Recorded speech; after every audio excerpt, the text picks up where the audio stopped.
Vamos começar então nossa meditação aqui, pedindo a luz do Espírito Santo. Em nome do Pai, do Filho e do Espírito Santo. Amém. Vinde, Espírito Santo. Enchei os corações dos vossos fiéis e acendei neles o fogo do vosso amor. Enviai o vosso Espírito, e tudo será criado, e renovareis a face da terra. Oremos. Ó Deus, que instruíste os corações dos vossos fiéis com a luz do Espírito Santo, fazei que apreciemos retamente todas as coisas, segundo o mesmo Espírito, e gozemos sempre da sua consolação. Por Cristo Senhor nosso. Amém. Pai nosso, Que estais no céu, santificado seja o vosso nome. Venha a nós o vosso reino. Seja feita a vossa vontade, assim na terra como no céu. O pão nosso de cada dia nos dai hoje. Perdoai as nossas ofensas, assim como nós perdoamos a quem nos tem ofendido. E não nos deixeis cair em tentação, mas livrai-nos do mal. Amém. Ave Maria, Cheia de graça, o Senhor é convosco. Bendita sois vós entre as mulheres, bendito é o fruto do vosso ventre, Jesus. Santa Maria, Mãe de Deus, rogai por nós, pecadores, agora e na hora de nossa morte. Amém. glória ao Pai, ao Filho Filho e ao e Espírito Espírito Santo. Santo, como era no princípio, agora e sempre. Amém. Glorioso São José, Rogai por nós. Então, o que eu vou falar aqui, podem ter certeza que é fruto do Espírito Santo. E eu sei que vocês acreditam e confiam no Espírito Santo. Então eu peço para vocês a caridade, a humildade e aceitarem, pelo menos ouvirem sem questionar. Porque o Espírito Santo me deu essa missão de falar isso aqui, pode ser que vocês não concordem. E mesmo sem concordar, eu acho que é obrigação a gente guardar no coração e aproveitar o que presta, o que serve, o que eu falo que serve, vocês usem. Se não servir, bota do lado e a gente continua assim. Essa é a caridade que nós, na verdadeira vida de Deus, devemos ter uns com os outros. Respeitar cada um o seu ponto de vista e ficar com aquilo que a gente serve, que serve para a gente. O que não serve, deixa de lado. Aí a gente vive unidos em amor, em harmonia. Esse é o objetivo principal, a caridade e a humildade.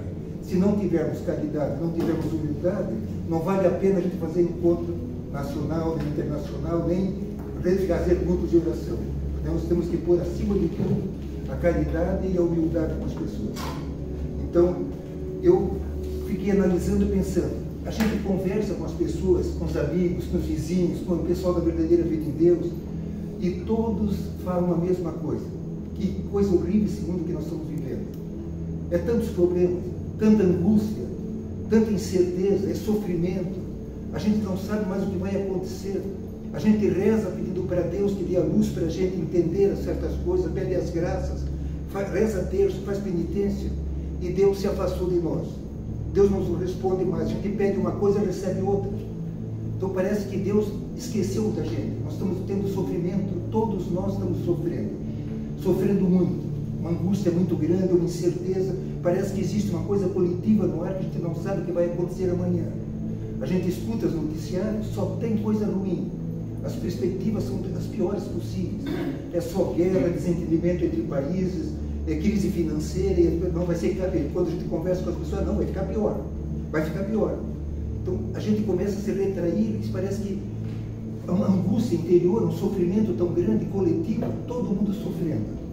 E se não basta mais isso como sofrimento coletivo do mundo inteiro sofrendo essa angústia, essa falta de fé, é o sofrimento que nós temos particular nosso. O sofrimento que existe na nossa família, com os nossos problemas pessoais, com a nossa crise financeira, todo mundo com problema de doença, com amigo, com parente, com vizinho, com alguém querido da gente, e que vem desabafar para a gente. Então vejam que coisa horrível que nós estamos vivendo, que mundo terrível que nós estamos vivendo nos dias de hoje. Né?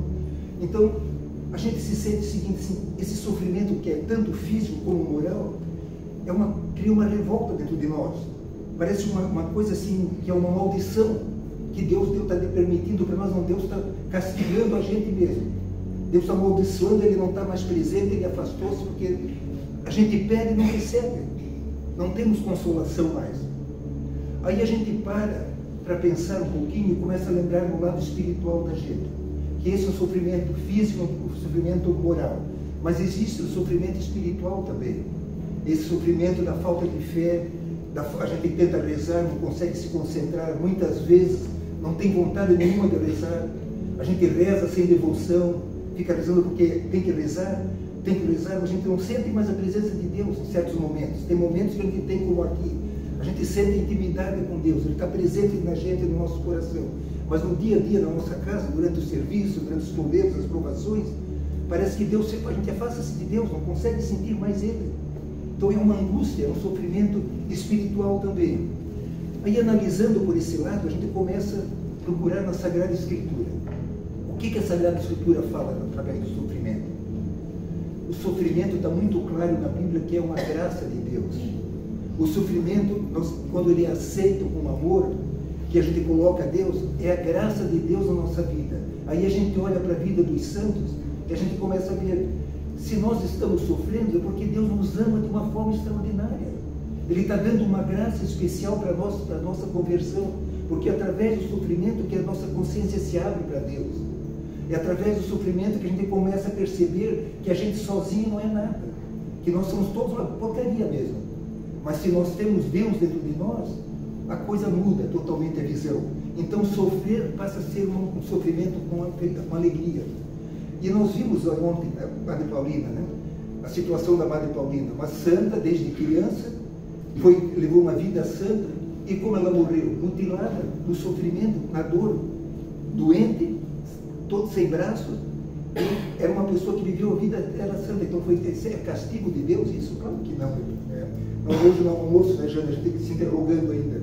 Meu Deus, por que tem tanta gente que sofre? Às vezes pessoa tão boa está sofrendo. E às vezes pessoa que nem é tão boa, parece que está no paraíso, mora assim, a gente não consegue entender esse mistério. Não dá para entender. Então isso não importa para nós, a gente não precisa entender, porque os mistérios de Deus não é para nós entender. É para nós aceitar com resignação, com humildade, porque nós temos a certeza plena e absoluta que Deus tem um plano especial para cada um de nós. Se nós estamos aqui, não é por um acaso. Deus nos permite que a gente esteja aqui vivendo e sofrendo e sendo feliz. Então, através da aceitação do sofrimento, a gente consegue ser feliz sofrendo. É um mistério também, mas é uma verdade. Mas nós só conseguimos ser felizes sofrendo se a gente tiver humildade e se a gente praticar a caridade. Porque a pessoa que não tem humildade, que não tem caridade, ela não tem fé. E a pessoa que tem fé aceita tudo o que Deus permite. Então, essa mensagem que eu queria trazer para vocês hoje, eu acho que nesse encontro, é se vocês voltarem para casa com essa consciência, pronto, eu vou parar de reclamar do sofrimento. Eu vou agradecer o que Deus me permite. Porque Deus permite, Ele que permite. E muitas vezes nós corremos atrás do sofrimento, a culpa é nossa. E a gente nem consegue ter consciência de que nós estamos sofrendo por nossa própria culpa. E a gente quer as coisas tudo fáceis, né? A gente corre lá na lotérica para jogar na Totota, como é que é? Mega Sena.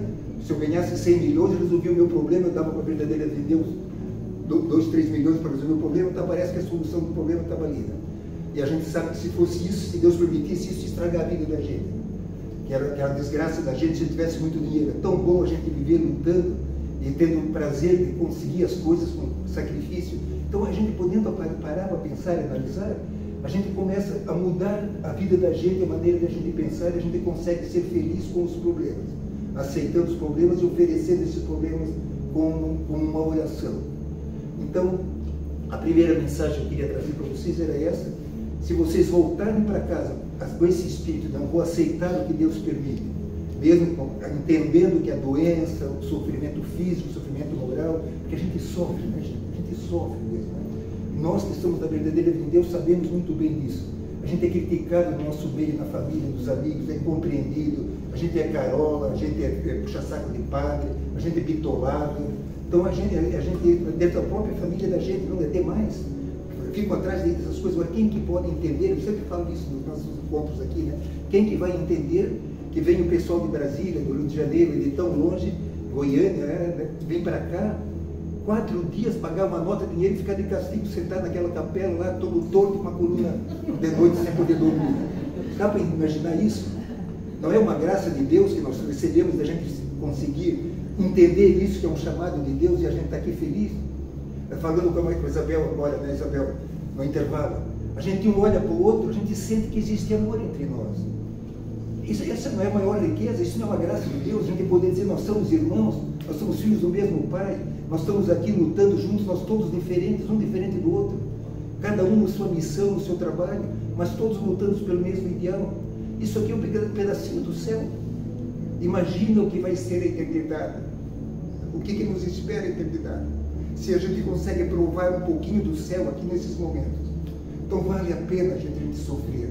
Vale a pena a gente se oferecer para Deus como uma doação. A gente que é um miserável, que não vale nada, mas na mão de Deus Ele consegue modelar, e nós somos a coisa mais importante que existe no plano da salvação. Então cada um de nós tem uma missão, e nós somos responsáveis pela nossa missão. Eu não posso fazer aquilo que o Senhor faz. A sua missão é aquela, a minha é essa, o Senhor José é outra. Cada um tem a sua missão. Quando a gente se apresentar diante de Deus, nós não vamos prestar contas da missão de cada um de nossos amigos. Nós vamos prestar contas daquilo que nós fizemos. E mais ainda, o que eu acho pior, com certeza nós vamos ter que prestar contas a Deus daquilo que nós não fizemos, que a gente teve a oportunidade de fazer e não fez. Isso me assusta quando começo a pensar sobre isso. Quanta coisa a gente faz, um pouquinho de nada se acha que fez muita coisa. E quanto a gente podia ter feito mais, muito mais. Então é um questionamento assim importante para a gente levar para casa. Então esse seria o primeiro assunto que eu queria falar, para que aliviasse a consciência de vocês do peso do sofrimento. E bote na cabeça que o sofrimento é uma graça de Deus, que é um presente do céu, que todos os melhores santos, maiores santos, receberam como prêmio aqui na terra, o troféu deles foi o sofrimento. E Jesus deu o exemplo. Então não podemos pedir coisa diferente. Então aceitar a cruz, que Jesus disse, quem quiser me seguir, tome a sua cruz e siga-me. Então não podemos pedir para Ele uma coisa que sabemos que Ele está prometendo outra. Então é uma incoerência, né? A gente reza o Pai Nosso, que seja feita a tua vontade, mas quer que faça a vontade da gente. Brigamos porque nós queremos a nossa vontade, ficamos rezando, fazendo terço, fazendo novena, pedindo para acontecer aquilo que a gente quer. E não queremos que aconteça a vontade de Deus. Então a gente se abandonar nos braços de Deus e deixar Ele conduzir. Conduzir para onde Ele quiser. Às vezes a gente acha que está conduzindo até para o lugar errado. De repente a gente percebe que lá é o lugar certo. Sempre é o lugar certo. Onde Deus conduz a gente, sempre é o melhor. E outro assunto que eu queria falar com vocês, que não podia deixar de falar, e que também me aconteceu assim por acaso, esse encontro foi assim programado pelo Espírito Santo. César rezou tanto o tempo inteiro, estava pedindo o tempo inteiro angustiado, pedindo, oferecendo, e sacrificando, se programando, e coincidiu que marcou numa época de quaresma. Não foi por querer, né? Não foi dizer, não, eu vou marcar na quaresma. Foi marcado depois, quando se percebeu, foi na quaresma.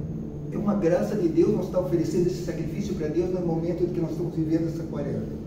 A gente sabe que é um momento de penitência, de oração, de a gente se reconciliar com Deus, de procurar mais Deus, e nós tendo essa oportunidade de estar aqui numa quaresma, é uma graça muito grande de Deus, que às vezes passa despercebido, nem percebe, mas é uma oportunidade que nós estamos tendo de crescer espiritualmente, justo nessa quaresma. E Jesus pede tanto isso, então com certeza nós vamos levar para casa graças especiais, extraordinárias, porque nós estamos correspondendo àquele chamado que Jesus nos fez, de estar aqui justo numa quaresma.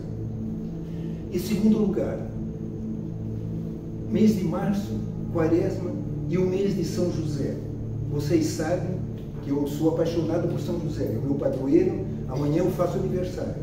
Amanhã, dia 19 de março, é dia do meu aniversário, não de nascimento, mas o aniversário de batismo, que é o verdadeiro nascimento, né?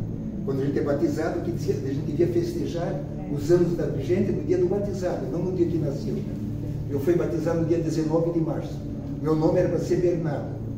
O padre lá Paulina conhece de Guaramirim, meu pai e minha mãe foram batizar lá no dia 19 de março, e só trouxe para como é o nome, Bernardo, senão o padre era bravo e ele que mandava na cidade.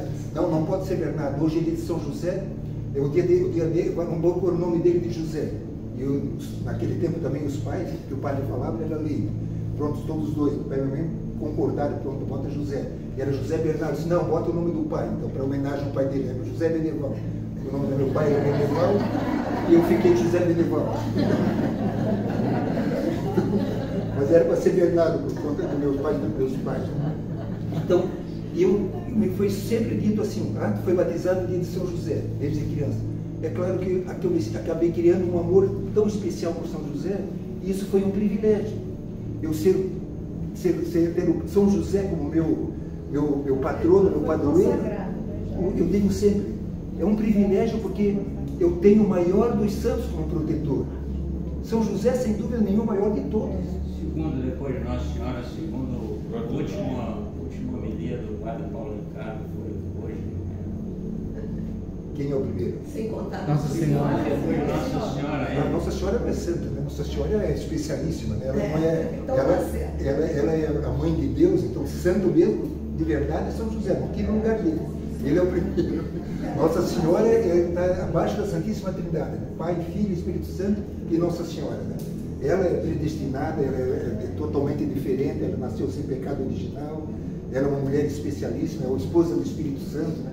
Então ela é tudo o que existe de mais perfeito depois da Santíssima Trindade. E ela está junto com a Santíssima Trindade, porque o que o Pai, o Filho e o Espírito Santo pensa, Nossa Senhora está pensando igual.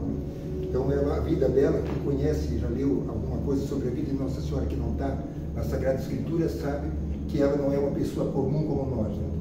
Ela é uma pessoa especialíssima. Né? Mas São José também foi predestinado. São José não veio por acaso. Jesus não nasceu e disse, agora preciso de um pai, chamo ele lá, para aquele lá no meio do povo lá, é José, não. Ele foi preparado muitos anos antes por Deus, sabe? A família dele veio sendo preparada, os bisavós, os avós e especialmente os pais.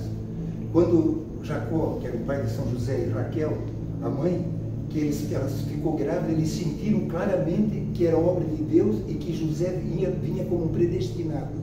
Ela já foi no ventre materno, os pais sentiram que ele era especial. Raquel sentia o menino no ventre, e Jacó, do mesmo jeito, conversavam entre eles, dizendo, esse menino é especial, ele não é normal, não é uma pessoa, Deus que escolheu. E eles diziam, o nosso Deus único está preparando esse filho para ser um grande profeta.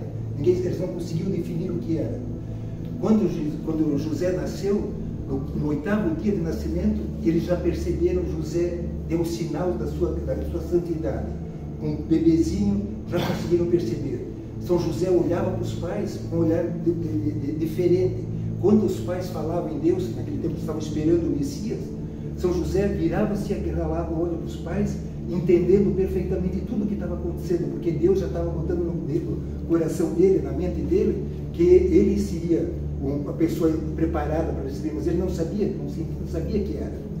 E São José, quando começou a ser criança, ele começou a andar muito cedo, já antes de 1 ano, e falar também. As primeiras palavras de São José, quando olhou para os pais, foi dizer assim, meu Deus, adorando a Deus. E os pais percebiam que ele tinha um amor já por Deus, uma dedicação enorme. E já desde criança, quando tinha alguém, ele estava no colo da mãe, ou visitando alguém que tinha alguém doente, ele corria, ia no quarto do doente, alisava a cabeça, botava as mãos em oração, e a pessoa ficava restabelecia. Os pais começaram a perceber, ele é diferente, olha como ele gosta das pessoas doentes. E aí começou as pessoas a se espalhar na cidade de São José pequenininho, já quando tinha alguém doente, chamavam São José para ele ir rezar pelo doente. E ali acontecia milagres, curas, pessoas se reconfortavam, então morria em paz. São José preparava ele, criança, para a hora da morte. Nosso Deus único vai te acolher, e pedia para perdoar os pecados. Ele pressentia quando as pessoas ofendiam a Deus e chorava. Os pais perguntavam por que ele se retraía e chorava, e os pais avisavam, vocês não perceberam como aquela pessoa está ofendendo a Deus dessa forma? Ele quando criança. Então os pais começaram a ter por ele um respeito muito grande, porque viram que ele não era uma pessoa qualquer, não era uma criança qualquer. As crianças vizinhas, todas, achavam ele interessante, porque São José era muito esperto, mas ao mesmo tempo era retraído. Ele se dava com todo mundo, mas não tinha intimidade com ninguém. Ele percebia quando as crianças queriam fazer maldade, que era o normal de criança, que é fazer arte. São José se retraía e voltava para casa e se conservava e ia rezar. E quando as crianças ofendiam ao Deus, ele chorava, para casa chorava, e os pais percebiam isso. E com isso, ele começou a criar dentro da comunidade dele, da cidade dele, com as outras crianças, ser tido um motivo de chacota. As crianças riam dele, debochavam dele, diziam que ele era um bobão, que era assim, que ele só queria sair, só acreditando, só rezando para Deus. Então São José começou a sofrer desde pequeno. Sofria horrivelmente. Ele tinha momentos de consolação, quando ele sentia a graça de Deus, e ao mesmo tempo ele ficou tão sensível para as coisas que eram más, para o pecado, que ele sofria tremendamente. Então começou uma angústia dentro dele muito grande. E ele começou desde jovem a pedir para Deus, para que Deus convertesse o mundo, que mandasse o Messias, que só o Messias podia consertar o mundo, que não tinha outro meio nenhum, é mais ou menos como agora nós estamos vivendo. Só Deus para consertar o mundo, né? E São José começou a sentir esse desejo enorme no coração, começou a passar para os pais dele, dizendo, só Deus vai poder, desde criança passando isso. E muitas pessoas começaram a ter um respeito muito grande por São José e percebiam esse carisma forte dele, essa admiração. Mas ao mesmo tempo que tinha as pessoas que admiravam, tinha aquelas outras pessoas que faziam um pouco caso dele, que riam, que debochavam. Quando ele saiu na rua, faziam escárnio dele, faziam gozações e humilhavam ele, falavam para ele, tu não é um bobão, tudo isso. E São José nunca, em momento nenhum, discordou com eles. Quando ofendiam, ele abaixava a cabeça, ameaçavam de bater nele, ele abaixava a cabeça, voltava, e o máximo que ele dizia assim, eu ofereço para Deus, se eu sou assim, porque Deus está me pedindo. Ele não revelava porque ele sentia que tinha alguma coisa especial. Quando ele teve 18 anos, São José, o pai dele morreu. E o pai dele morreu nos braços dele, ele assistiu o pai. E foi um sofrimento muito grande para ele, porque ele viu o pai sofrer muito, a agonia do pai, e ele era muito apegado ao pai. Então, quando perdeu o pai, ele sofreu demais, sentia falta muito grande, mas aí ele pensou, tem que consolar a mãe, a Raquel, porque a Raquel também sofreu com a perda do pai, não eram tão idosos. E já em seguida, a mãe ficou doente, naquele mesmo ano a mãe morreu também. Então ele ficou desolado. E São José, a gente pensa assim, não, São José é um pobretão. Não, a família de Jacó e Raquel, eles eram muito bem de vida, eram ricos. Tinham casa, propriedade, tinham empregados. E São José ficou com toda a herança, porque era o único filho.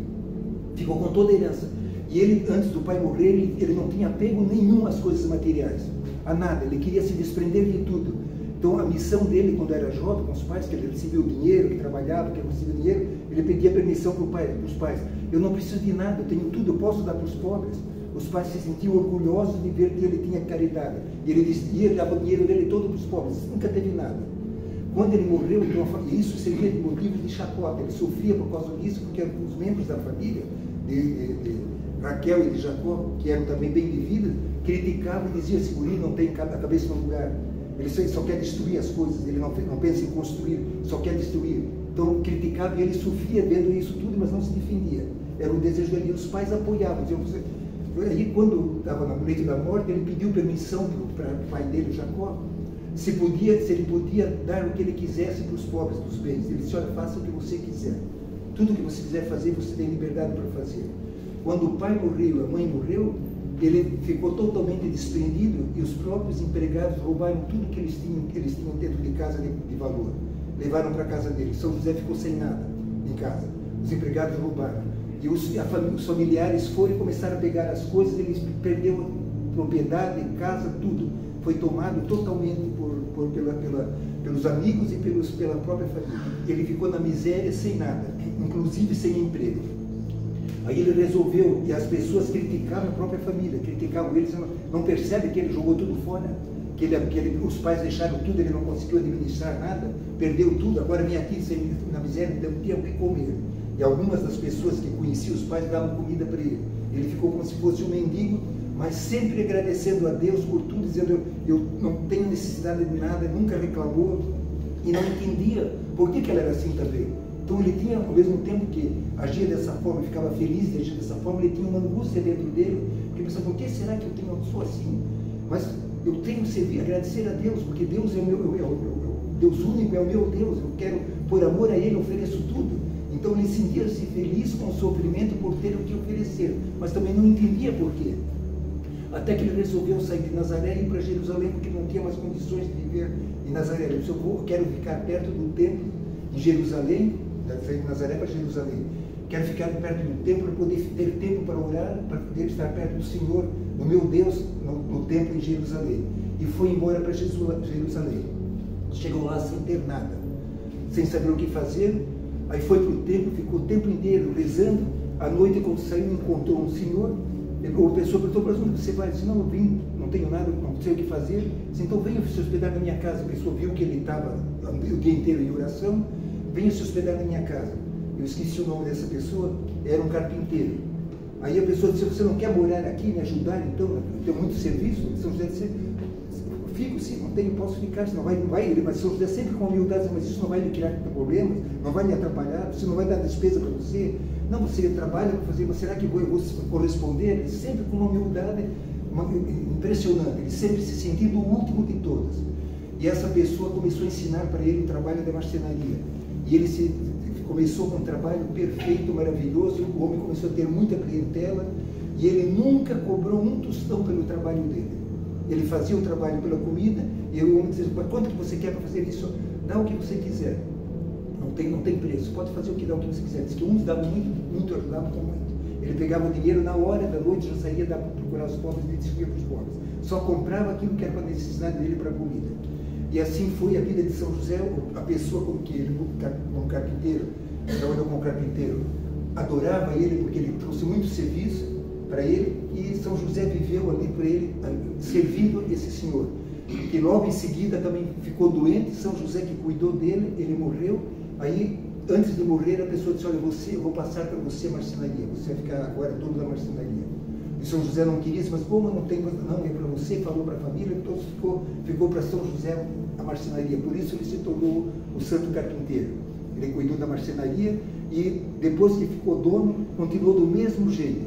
Trabalhava, disse que vinha o serviço para ele, era perfeito o serviço que ele fazia, e as pessoas tinham muita encomenda, porque todos queriam o trabalho dele, e ele nunca cobrou um tostão, sempre recebia aquilo que a pessoa quisesse dar. Você não fica à vontade. Ele recebia o que ele recebia, ele não guardava nada, dava para os outros, para os pobres. E com isso, claro que ele era criticado também. As pessoas diziam, ele está vendo só como ele não cuida de nada, não era criticado porque ele não sabia administrar os bens, que em vez de ganhar, de guardar, ele jogava fora, que não dava valor. Então, e as pessoas criticavam ele quando saíam na rua, faziam chacota, diziam para ele, não tem vergonha, isso aí, que São José baixava a cabeça, nunca respondeu com maldade. Até que chegou um momento que ele escutou os comentários em Jerusalém, que tinha uma moça, uma menina, chamada Maria, que era uma coisa especial, que chamava atenção no templo pela beleza dela, pela serenidade e pelas virtudes que essa mulher tinha. E o sacerdote resolveu que ela tinha que casar. Ela não queria, mas resolveram que ela tinha que casar. E Maria ficou muito preocupada com isso, mas aí já é outra história. Ela se ofereceu também para Deus, deixou Deus que conduza, porque Maria era esposa do Espírito Santo, ela deixava ser conduzida. E ela disse, Deus vai resolver o meu problema. E ela deixou marcado o casamento para casar, porque encontrar alguém. Aí decidiram que ela era uma pessoa muito especial, ela não podia casar com qualquer um, ela tinha que casar com alguém descendente de Davi. Aí começaram a procurar na região e descobriram que José era descendente de Davi também. E chamaram vários jovens daquela época para escolher no templo, para escolher quem seria o esposo de Maria. Mas isso naquela época era escolhido, não assim, olhar esse mais feio, esse mais bonito, aquele maior, mais baixo por altura, não. Era escolhido, Deus é que escolhia. Então pegaram Maria, levaram para o templo, e como pegaram os jovens lá, descendentes de Davi, começaram a rezar para que Deus mostrasse, até que o sacerdote lá resolveu pensar assim, não, é Deus que vai escolher.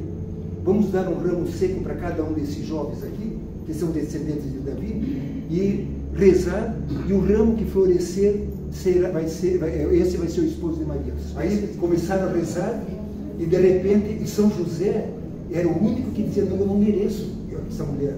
Eu não sou ninguém, eu não tenho nada para oferecer. Como é que eu vou oferecer para uma donzela linda, como essa, tão especial, cheia de virtudes? Eu não tenho nem onde morar. não tenho dinheiro, não tenho dotes nenhum. Então os jovens todos ficaram na frente, São José envergonhado ficou atrás, e ele rezava: essa mulher merece o que tem de melhor, ela merece o que tem, essa moça tem que ter alguém que faça ela feliz. E pedia para Deus que Deus desse um marido que fosse realmente fiel para ela, que correspondesse a essa mulher tão extraordinária, que ele olhou e viu uma pureza tão grande em Maria. Ele não sentiu atração física nenhuma, é um respeito, um amor. Ele viu que ela era algo muito especial. E de repente o ramo que ele sempre tinha na mão dele foi o que floresceu. Aí disse: não é ele que vai ser o esposo. Ele ficou super envergonhado, mas não. Aí disse: não é ele que está escolhido. Ele aceitou com uma vontade de Deus, para dizer que Deus mostre quem é a pessoa certa para casar com Maria. E Nossa Senhora, quando olhou para São José, olhou com um carinho tão grande, uma admiração, com um amor tão grande, que São José ficou impressionado de ver e sentir por ela um amor tão profundo, tão grande também, se essa mulher é especial. E aí, depois tiveram a oportunidade os dois sentarem para conversar juntos. E São José, quando chegou, disse: eu não mereço ser esposo de ti, Maria, uma jovem tão bela, tão cheia de virtudes. Eu não mereço, eu fiz votos que não queria casar, que de castidade. Aí Maria disse: tudo está nos planos de Deus. Eu também fiz os votos de pureza. E ali aconteceu a união dos dois. Um amor espiritual que uniu eles, que floresceu, e o amor de Deus começou a crescer na vida dos dois, que eles ficaram se amando tão profundamente, e no Espírito Santo, em Deus, que eles um olhavam para o outro, e quando começavam, se encontravam para rezar, se ajoelhavam agradecendo a Deus pelo dom que Deus deu para eles terem se encontrado. E os dois entravam em êxtase. E quando entravam em êxtase, Deus começou a revelar para São José a missão dele. Então foi devagarzinho que São José começou a perceber que ele tinha uma missão especial de cuidar daquela mulher especial. Mas nunca imaginava que ele era o Filho de Deus. Ele dizia que ia cuidar do Filho de Deus, ser o pai adotivo de Jesus. E ele dizia para Nossa Senhora: nós temos que rezar para que Deus mande o Messias o quanto antes, porque o Messias que vai salvar a humanidade. E os dois rezavam piedosamente, até que um dia São José levanta, ele foi no quarto de Maria, porque ele tinha outro quarto, pediu para chamar Nossa Senhora.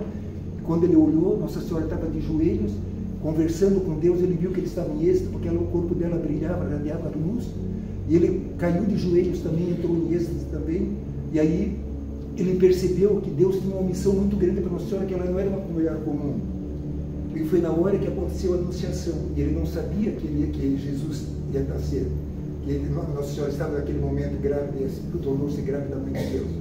Aí levou o tempo todo, que vocês conhecem a história toda, foi para visitar Isabel, depois que ele começou a perceber as dúvidas que ele ficou tendo, e aquilo era um sofrimento horrível para ele, porque ele nunca duvidou de Nossa Senhora. Ele se dá essa mulher especial, mas por que ela está se manifestando agora com a gravidez e não fala nada para mim? Existe alguma coisa? E aí ele rezava para Deus, pedindo para Deus, que aí Deus mostrar para ele por que ele estava sofrendo tanto. Ele não queria essa mulher tão pura, ele não queria difamá-la, nem julgá-la. Ele sabia que ela era perfeita. Mas por que estava acontecendo isso? Pedia para Deus, até que ele resolveu que não, eu tenho que me afastar, vou abandoná-la, porque Deus está querendo isso, que eu não sou digno de cuidar dessa mulher.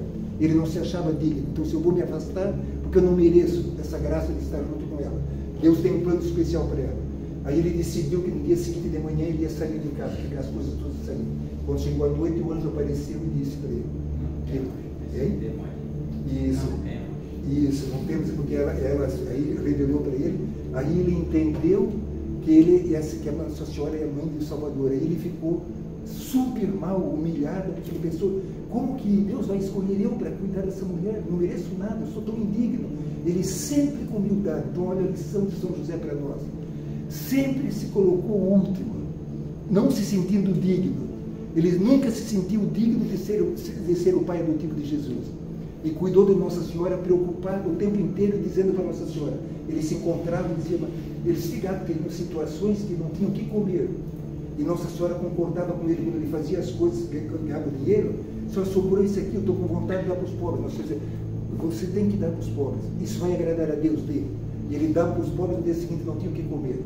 Aí ele ficava preocupado, aflito, e ficava para Nossa Senhora e dizia que a culpa era dele. Aí Nossa Senhora dizia para ele, não fiques preocupado, está nos planos de Deus, você está agradando a Deus. Não, eu não estou sendo digno de o poder ter para oferecer. E Nossa Senhora dizia, Deus está muito contente com o teu trabalho, com o que você está fazendo. Ele se sentia feliz quando Nossa Senhora falava isso, mas saía, sentia angústia porque ele queria dar o melhor. E assim foi do nascimento de Jesus, assim foi na fuga para o Egito. Então os detalhes todos que aconteceram nesse período, as dúvidas de São José, quando nasceu o menino Jesus, chamou a atenção da população toda, porque o menino era maravilhoso, era um menino lindo. As pessoas chegavam, atraíam Jesus. Quando chegava, as pessoas, ele tinha o olhar de criança, mas aquele olhar divino, e cativava as pessoas. E as pessoas começavam a criticar, dizendo: esse homem ali, ser pai dessa criança, e cuidar dessa mulher, que é uma mulher tão bonita, tão distinta, mulher tão cheia de virtudes, ela merecia um marido melhor. E chegava para São José e dizia: você não tem vergonha de você não dar para eles o conforto que eles precisam? E aquilo tudo ia para São José. Ele voltava às vezes chorando para casa e dizia para Nossa Senhora: a minha esposa querida, eu não mereço ser... As pessoas me disseram isso. Nossa Senhora sorria para eles: eu sei que já disseram, que ela já sabia tudo o que acontecia. Aí Nossa Senhora começou a se revelar para ele também como mãe de Deus. Aí ele começou a ver a grandeza que era dele, a missão que ele tinha recebido de Deus, de ser esposo da mãe de Deus, da Virgem Maria, a esposa do Espírito Santo. E São José viveu a vida inteira dele se sacrificando, se doando, sofrendo, até a hora da morte. E ele, Jesus, antes dele morrer, que ele começou a sentir, São José, por graça de Deus, de que a missão dele era preparar o mundo para o Messias. E ele falava para as pessoas que ele fazia, estava fazendo o que Deus permitiu, então ninguém entendia. Se você é um fraco, você não dá nem sustentar com a família. Quando fugiu para o Egito, eles passaram fome no caminho, não tinham roupa para ficar, ele tirava a roupa dele para embrulhar o menino Jesus, para ele não sentir frio. E, então, esse sofrimento todo, e as pessoas depois criticavam, dizendo: você não tem vergonha de fazer isso com teu filho? Uma criança linda como essa, uma mulher como tu tens, então tu ser indigno de expor eles a tanto sofrimento, a tantos riscos. E isso doía para São José, motivos de sofrimento. Depois, no próprio Egito, quando esteve no Egito, a volta dele para casa, tudo foi acompanhado com sofrimento. E até na hora da morte, São José então foi um defensor, um protetor das pessoas. Esse menino Jesus pediu para ele, quando era criança, se São José aceitava de ser o intercessor diante de Deus pelos moribundos. São José respondeu: se for da vontade de Deus, eu aceito tudo o que Deus me permitir. E ele pedia para Deus, uma coisa que eu esqueci de falar, quando São José, o menino Jesus, tinha 8 anos, ele quis ir trabalhar com São José nas carpintarias. E São José não queria. Aí Nossa Senhora falou assim: deixe que o menino vai, ele está querendo, é importante que ele vai. São José, se ela está pedindo, porque é Deus que está querendo. Então o menino Jesus foi felicíssimo para trabalhar com ele. E o primeiro trabalho que o menino José, porque tanto Nossa Senhora como São José ficavam de olho o dia inteiro em Jesus, porque sabiam que ele era Deus. São José nesse momento já sabia que ele era Deus. Então ficava olhando para o menino Jesus para ver as reações e perguntando coisas para Jesus, e Jesus ia esclarecendo aos poucos. Durante a vida de São José todo foi esclarecendo e mostrando que a missão dele, que ele era Deus. E quando chegou na carpintaria com 8 anos, São José explicou como é que trabalhava. O primeiro trabalho que ele fez foi pegar umas madeirinhas, lixar com todo cuidado e fez uma cruz. Fez a cruz, sabiam disso? Fez a cruz, diz que ele beijou aquela cruz, e São José de longe olhando, caiu de joelhos para rezar para Deus o que significa isso, e Deus revelou para ele que Jesus, menino Jesus, ia ter que sofrer muito nesse momento e queria morrer pregado numa cruz, pela conversão dos pecadores. E isso foi como se fosse uma espada no coração de São José. Acompanhou ele até o último momento da morte dele, porque ele sabia que Jesus não ia ser aceito pela humanidade e ia morrer pregado numa cruz. E aquele filho maravilhoso que ele amava não ia ser aceito pelos homens. Então foi um sofrimento na vida inteira de São José no silêncio. E ele rezava para Deus, dizendo assim, que desse para ele o sofrimento. Tudo que Nossa Senhora e o menino Jesus iam passar, que caísse sobre ele. Mas ele não queria ver os dois sofrerem. E foi por isso que São José morreu bem cedo. Porque ele não ia conseguir aguentar ver o sofrimento de Nossa Senhora e o sofrimento de Jesus. É uma história. Eu perguntei para... Quem é que viu falar na Maria Cecília Page? Que é uma monja beneditina, uma freira. Maria Cecília Page. Ela é B-A-I-J, o J mudo. Ela nasceu em 4 de janeiro de 1694 e morreu dia 6 de janeiro de 1766, no mosteiro de Montefiascone. Conhece Montefiascone? Pois é, lá tem esse mosteiro que essa freira viveu. Isso foi uma freira santa, que viveu a vida dela toda em santidade, foi Madre Superiora do convento. Pronto, morreu, foi santa, acabou, passou muito tempo. Quando chegou agora no século XX, o Dom Willibrord, que era um monge também, foi fazer uma vasculhar no convento, lá nos fichários do convento, nos arquivos, tirar, fazer uma faxina, limpar aquilo que tinha de bom, não fazer, e encontra os escritos dessa freira. Ela escreveu todo dizendo que Jesus, ela não conhecia nada da vida de São José, não era devota de São José, nunca ninguém falou para ela de São José, mas Jesus revelou a vida dele em ditados, e ela escreveu tudo, que Jesus mandou escrever tudo. Ela escreveu toda da forma assim, corrente, uma atrás da outra, e guardou esses escritos todos no arquivo, e lá ficou escondido por 400 anos. Esse monge, chegou, viu os escritos, chamou a atenção dele, ele foi ler, ficou impressionado com aquilo, isso é obra de Deus, não é possível que uma pessoa naquela época tenha escrito com tanta perfeição. Pegou e foi entregar esses escritos para o superior dele, dizendo: olha, encontrei isso, o que eu faço? Eu achei uma riqueza, não sei se eu estou enxergando coisa demais.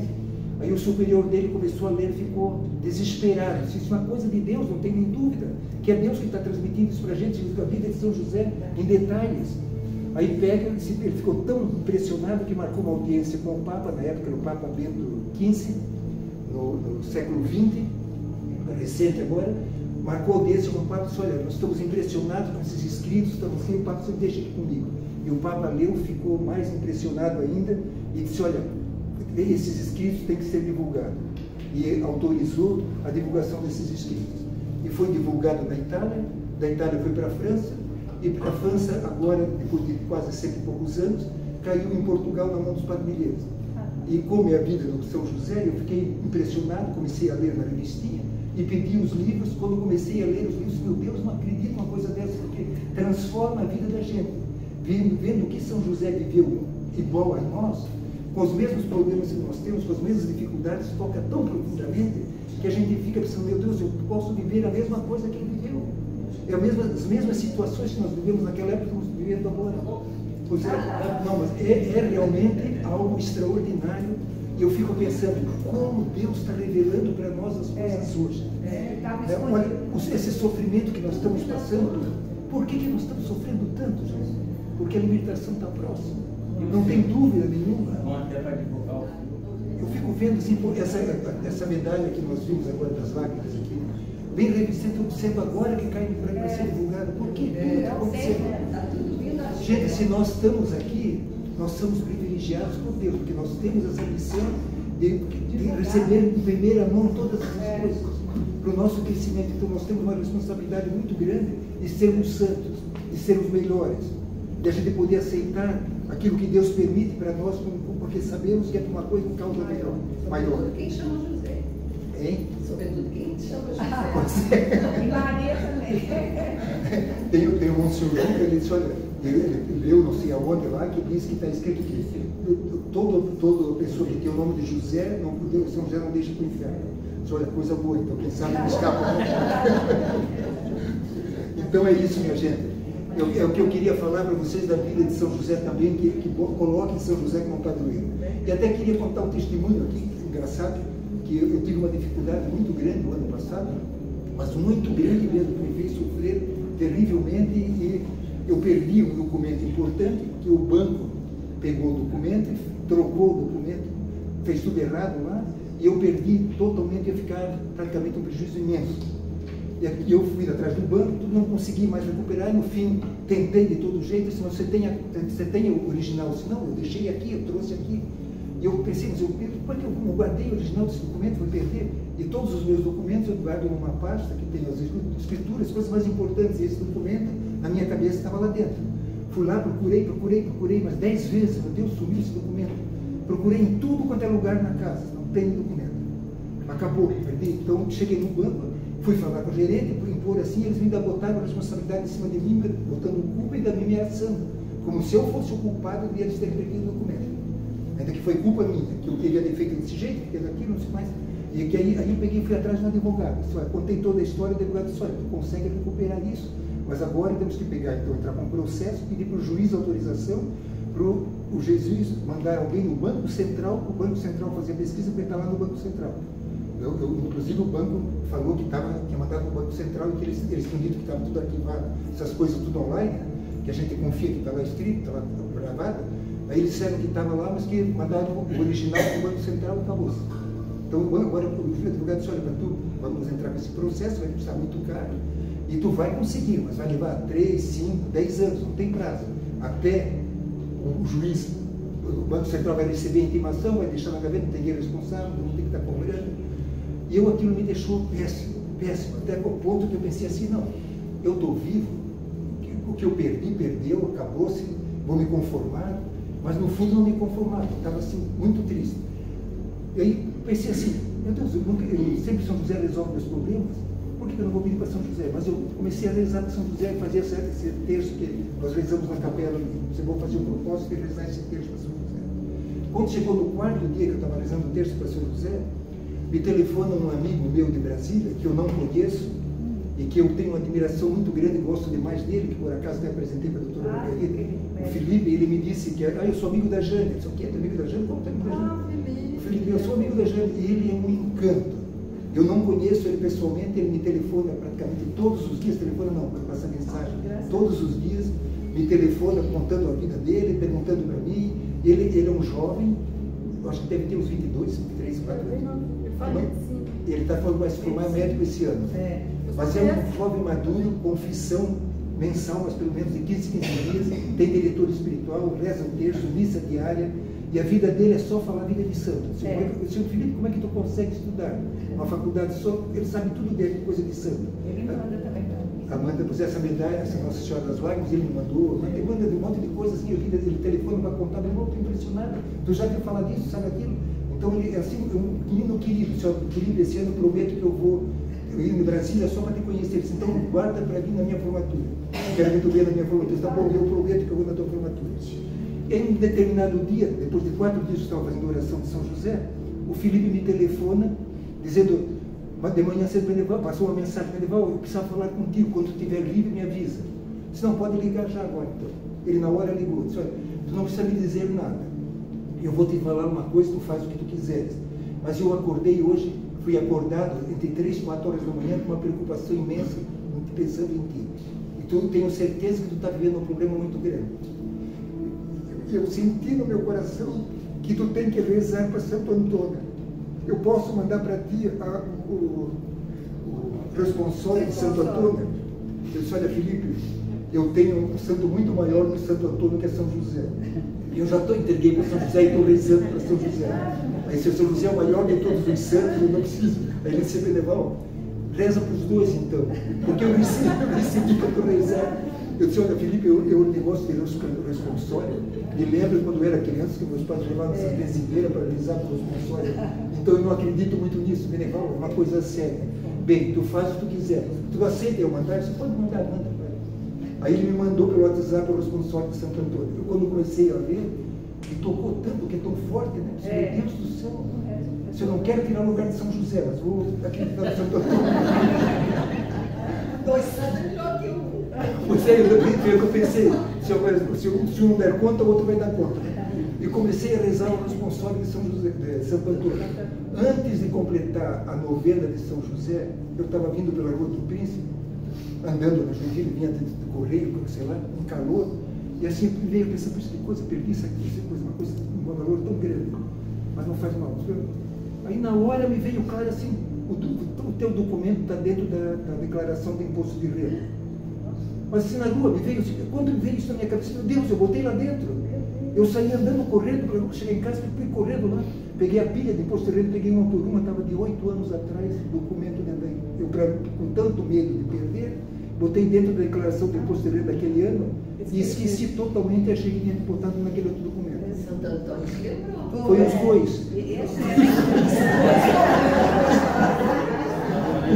Mas para lembrar é Santo Antônio. Pois foi aquele. Depois é o seguinte, eu fui uma vez, vocês foram também, alguns de vocês, para a Lúcia na peregrinação da verdadeira vida de Deus. E uma coisa me chocou profundamente lá no dia na palestra, o reverendo, não sei se vocês perceberam o que eu percebi. aquela plateia toda, o reverendo, convidado pela pastora, convidou ele, um reverendo novo, fez a palestra e ele falou assim, que a gente tem que ser feliz, não importava ficar seguindo princípios, que a Sagrada Escritura foi escrita para 2000 anos atrás. Não é para ficar pegado a isso. Que a gente tem o direito de ser feliz, cada um feliz como se sentir. Que Deus quer a felicidade da gente. E falou um monte de besteira, assim, aquilo me chocou profundamente. Meu Deus, eu vim aqui para escutar isso. Um fulano de tal lá falou umas barbaridades. Eu percebi que eu entendi bem isso. Então, o ele fala em inglês, aquela misturança toda. Será que eu entendi mesmo? Quando terminou, eu fui correndo lá na Marina e disse, Marina, eu escutei isso assim, ela falou assim, misericórdia, misericórdia, escutei, misericórdia, foi isso mesmo. E saiu, ninguém mais falou mais nada. Quando o reverendo acabou de falar, todo mundo aplaudiu, os cardeais, os padres que estavam lá, os bispos, a plateia toda, todo mundo bateu palmas. Meu Deus do céu, não, eu voltei assim com aquilo, porque eu pensei, na hora que a vassoura ia levantar, e dizer, a situação não é bem assim.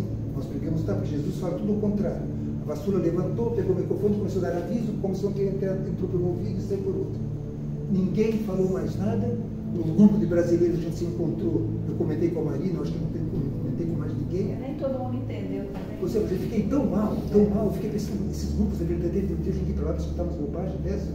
Voltei a revoltar. Então fiquei com aquilo guardado muito tempo, até hoje não é que eu consigo entender.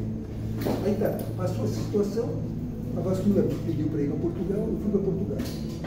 Cheguei lá, a vassoura fez a palestra dela, coisa maravilhosa, porque ela fala de uma forma simples. Eu estou falando aqui 1 hora, a vassoura disse para falar 20 minutos. Não se deve falar. Eu vi agora um documento do Papa, né, Papa Francisco, dizendo que o padre que fala mais do que 10 minutos na homilia, ele está querendo aparecer e ele não mostra Jesus. Porque em 10 minutos consegue se mostrar o Evangelho e mostrar Jesus. O padre tem que desaparecer. E tem que rezar a missa com devoção, vivendo a Eucaristia. E não ele se promovendo, falando dele, falando as coisas como se ele fosse resolver, que é Jesus que resolve. Não, acho que o Espírito Santo fala os 10 primeiros, nos outros 10 o inimigo fala. Isso, Então agora eu estou falando 1 hora aqui, estou falando tudo o contrário já. Aí a Pasula fala lá no encontro dizendo o seguinte, que se a gente já tomou consciência de que Deus é rei, que Deus é rei, então nós temos que pôr isso na nossa cabeça, Deus é rei, e nós somos filhos de quem? Nós somos filhos do rei, então nós pertencemos a essa realeza, nós somos muito especiais, cada um de nós. Aí ela começa a explicar isso de uma forma tão simples, dizendo, vocês estão vivendo como família, nessa condição, como família real? Então é o momento da gente se questionar, vocês se amam de verdade, como a família real? Vocês são um exemplo, vivem, têm consciência da majestade que vocês têm, sendo filhos de Deus? Então foi uma coisa tão bonita, tão simples. Então ela falou aquilo, tocou tão profundamente, nós somos filhos de Deus, somos importantíssimos, somos reais. Então temos que ter essa consciência e viver como os filhos de Deus. Aí depois ela fala assim, uma coisa que nós precisamos hoje em dia demais é começar a viver aceitando as diferenças. Hoje ninguém mais quer aceitar as diferenças. Se nós temos que aceitar as diferenças com naturalidade, se calar, dar o nosso testemunho e respeitar as diferenças. Não podemos mais brigar, ficar levantando a voz, querendo fazer com que as outras pessoas pensem igual a gente. Guarde no seu coração as coisas e não fique levantando questões, brigando, porque só vai criar confusão. O demônio está no mundo presente de tal forma que ele quer inimizá-los. Se a gente discorda de um, o outro vai discordar da gente, o outro discorda de lá, e vira uma bagunça, uma briga. Então, guardar no coração da gente as diferenças e deixar que o Espírito Santo bote as coisas no seu lugar. Aí nós estamos, depois que teve o encontro, passamos o dia todos juntos e estávamos conversando uma rodinha, umas 8 pessoas, uma vassoura. E uma das pessoas que estava lá no grupo começou a falar que essa questão do aborto, que absurdo isso. A igreja dizer que é aborto, que é contra o aborto, uma pessoa da verdadeira vida de Deus, que lê os livros, defendendo o aborto, diz a mulher tem razão de querer exigir, o corpo é dela, ela faz o que ela quer, você fala, bravo, como se assim, e a vassoura ali do lado. E aí outro já questionou, estava Getsemane querendo mostrar que Jesus, que ali é vida, que não pode ter a vida, a pessoa fica mais brava ainda, e a vassoura calada. E eu, ali no meio, falando inglês, francês e português, a discussão. E eu, uma vontade de dar meu palpite também, vou ser crucificado aqui também. Eu, se a vassoura está aqui, ela que se defenda, né? Aí peguei um certo momento que estava muito quente, as coisas para estourar, olhei para a vassoura. Olhei assim, a vassoura estava uma pessoa do lado da vassoura. Quando eu olhei, na mesma hora a vassoura olhou para mim, com aquele olhar que ela tem, que parece Jesus crucificado. Na hora aquele olho de Jesus crucificado para a gente, que parece que entrou dentro da gente, me olhou sério e ficou assim. E eu fiquei transformado naquele olhar, olhei para ela do mesmo jeito, acho que ela percebeu que eu estava também transtornado. Depois, não me lembro como precisar quanto tempo foi que ficamos um olhando para o outro parado e a pessoa brigando. A vassoura falou assim: Beneval, vamos conversar nós aqui. Chamou para um banquinho que tinha duas poltronas, sentamos. Você sabe que vai ter agora um encontro na Grécia, mudou totalmente o foco da conversa. Falou sobre o encontro, queria que fosse para o encontro para a Grécia, que era muito bonito, contou como é que funcionava, como é que era o hotel lá. Tá? Não tocou no assunto, não defendeu nada. A discussão lá, a vassoura saiu, depois discutiram um pouquinho mais, foi acalmando, desapareceu tudo. Aí eu fiquei pensando depois, olha, lá na Rússia, aquele reverendo falou aquelas besteiras, se a vassoura tivesse pego o microfone e dito, olha, não é assim, que era uma polêmica, porque tinha gente lá que estava apoiando ele. Ia ser uma confusão, ela estava defendendo a verdade, mas o silêncio fala mais alto. Entrou por um ouvido, saiu por outro. Onde que anda esse reverendo hoje? De repente ele até, hoje já percebeu a burrada que ele fez, o que ele falou. Se o Espírito Santo quiser, conduz, transforma ele. Não somos nós que transformamos. Lá no encontro, a vassoura pega e fala, temos que respeitar as diferenças. Ela provou ali na sala no dia seguinte que calando era melhor. A pessoa que defendeu o aborto, sei lá se hoje está defendendo ainda, mas amanhã depois ela vai parar de defender. Então vejam que a gente tem que saber calar.